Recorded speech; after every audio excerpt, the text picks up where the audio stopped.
on a theme, and the theme today is greedy algorithms. And we look at a couple of problems and see how they can be tackled using a greedy algorithm and apply it in a variation of that in order to solve that individual problem. So let's look at the first problem. It's called Jump Game, number 55 on LeetCode, flagged as medium. Given an array of non-negative integers, you are initially positioned at the first index of the array. Each element in the array represents your maximum jump length at that position. Determine if you are able to reach that last index. So it's like kind of you look at the array position and see if it's better to go there or better to go to a different array position in order to arrive at the final position.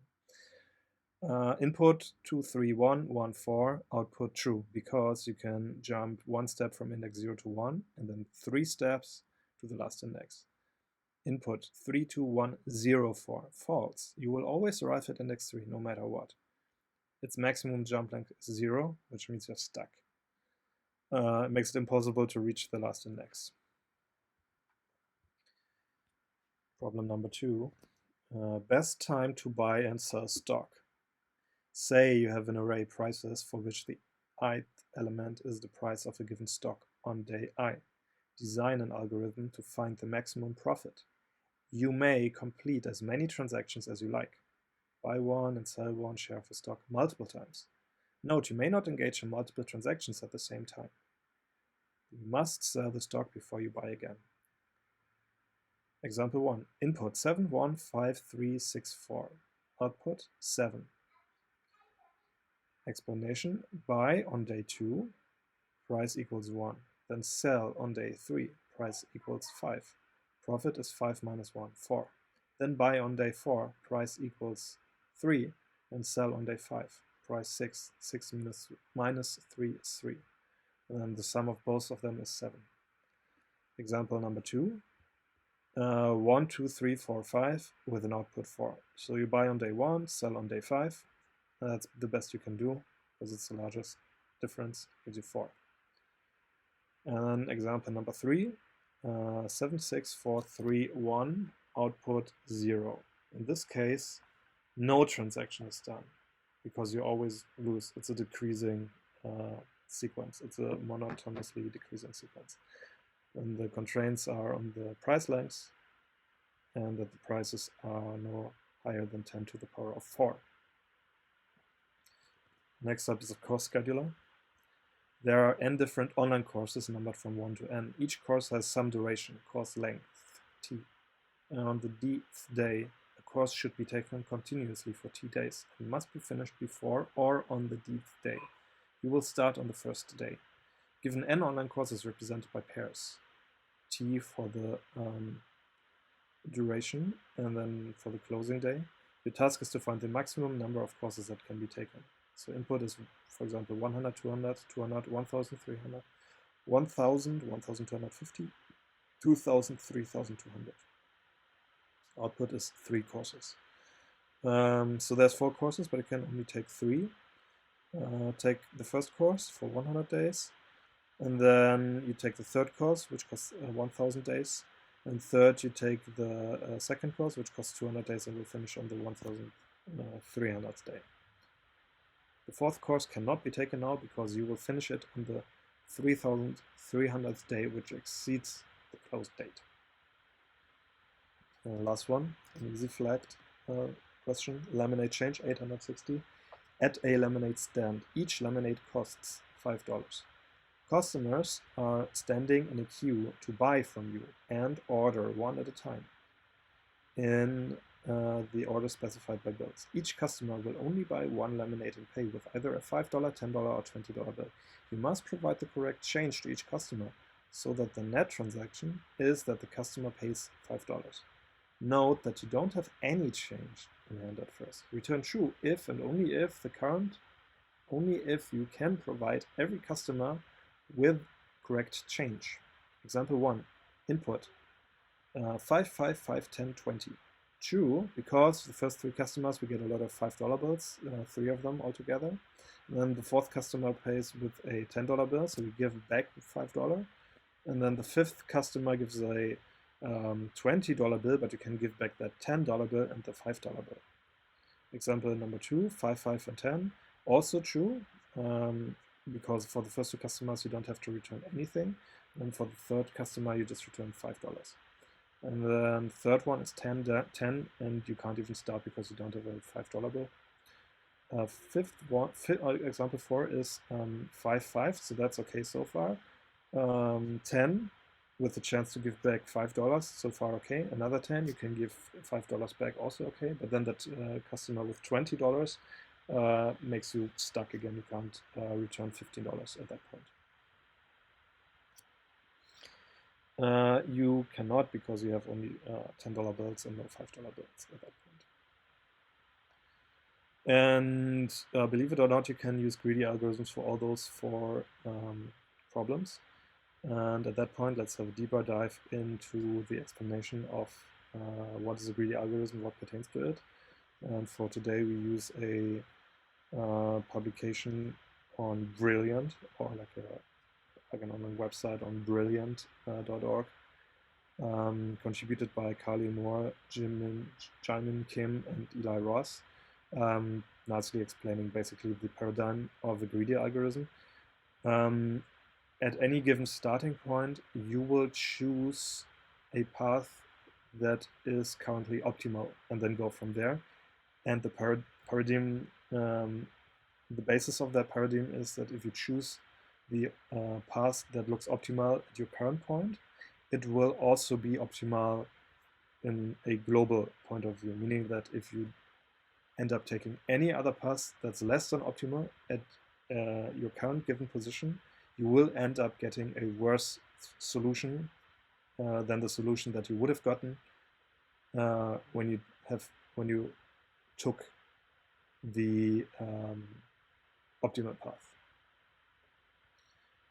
So that means with the greedy algorithm, you will go and find the path that optimizes locally best.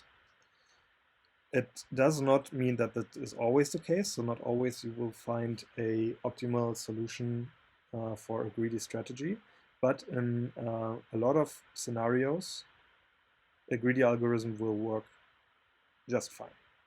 And this website basically goes through a lot of details on the greedy algorithm.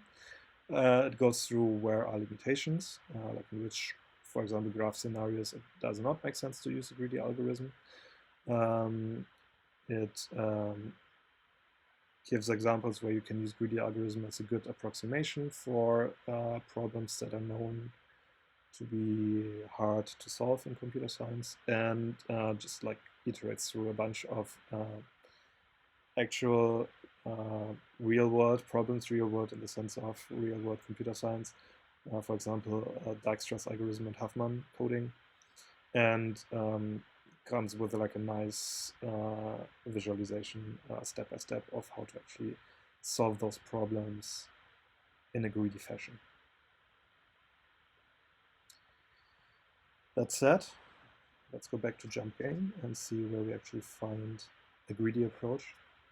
And here for the next 4 examples, basically all we need to keep in mind is greedy means when we start iterating in order to produce a solution, we want to take the best solution at our current step and put this into our vector of solutions. So here, can jump means that at the very first array, we will immediately find if which one gives us the maximum jump range, which is basically initialized here in int max rea nums equals 0, so we just get the first one, and then C with the index being like the next index from the first starting point, see which one gives us the next maximum jumping range. And then whatever maximum jumping range we get in between the largest jump that we can take from the 0th position and any jump in between, we will take that one. So we go to that array position and then jump from there again.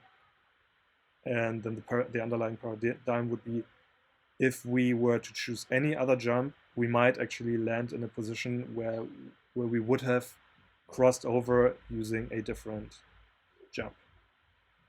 Okay, next up is the greedy solution for best time to buy and sell stock. And the basic idea is to just buy stock whenever there's a plus difference between one day and the next day. If there's such a difference, then just buy the stock and add it to your profit.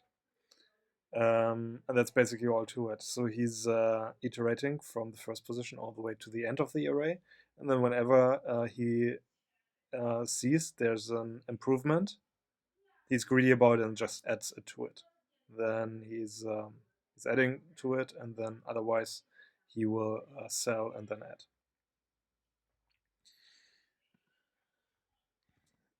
Next up, we have course scheduling, which also pertains to a greedy algorithm in terms of just taking a course whenever it's possible. But here we see that he also has a priority queue that helps him ordering courses by their, I think by their start time, and then he goes through the time, and as long as he has still time to fill up, which is basically like some knapsack algorithm, then he can add that up and that schedule, right? So he just like fills it in when he sees there's still like an opening and just puts it in, and that's basically what's happening in this part of the routine. And let's go to the last part. Here we got laminate change, which probably is like also one of the most standard greedy approaches. You have, imagine your lemonade stand, people come and buy stuff, and your idea is to basically keep as many of the smallest coins or the smallest currency elements, and then just trade back the largest currency elements. That's possible, right? So let's see. He's going through the vector of builds, and then if the customer pays exactly as much as he needs to, great. Then just add it to our stack of builds that have $5, which is here A0. Otherwise, if he pays a 10, then remove the 5, add the 10, if that's possible. If we can't remove a 5 anymore, we are done. That's a false, and we can't solve that chain of customers. In any other case, the customer had paid $20, and then here comes again a greedy approach. If we have a 10 and a 5, we will first remove the 10, then we will remove the 5, and then we add a 20 back. If we have more than 3 5s, that's 15, then we will reduce the amount of 5s by 3, and then we will still add a 20 here. So that basically could have also be removed out this else if statement. If we neither have a 10 and a 5 nor have 3 5s, then again we can't solve the chain of customers, right? That's basically the whole approach to it. Just take the customer as they come, and first give back the larger amount of sum of coins, and then if there's a smaller amount of coins, then it give the smaller amount of coins. And if that's not possible, then you're done.